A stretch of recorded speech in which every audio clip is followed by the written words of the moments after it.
السلام علیکم۔ السلام علیکم جی۔ وعلیکم السلام ورحمۃ اللہ۔ مولانا صاحب میرا سوال یہ ہے کہ کپڑوں پہ پرفیوم لگی ہو تو نماز ہو سکتی ہے؟ بالکل، آپ جتنی جی چاہیں الکوہل بھی ہوتی ہے نا؟ نہیں، آپ اپنے پر جتنی جی چاہیں چھڑک کر نماز پڑھیں، درست ہے۔ اگر آپ سمجھتے ہیں کہ وہ ناپاک ہے تو پہلے کپڑوں کو لگائی کیوں؟ ناپاک کوئی نہیں، بالکل درست ہے۔ پرفیوم لگی ہو تو کوئی بات نہیں۔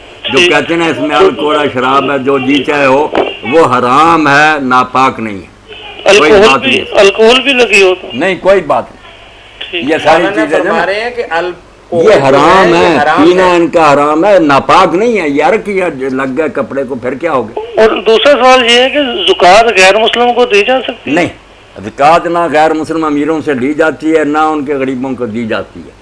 باقی صدقے خیرات جو ہے نا عام، اس میں فرق نہیں کرنا چاہیے۔ مخلوق خدا آپ کے پاس رہ رہے اگر غریب ہیں، آپ کھلے دل سے ان کی مدد کریں، بنی آدم ہیں۔ باقی یہ زکوٰۃ جو ہے یہ مسلمانوں سے ہی وصولی جاتی ہے، ان پر ہی خرچ ہوتی ہے۔ بہت مہربانی۔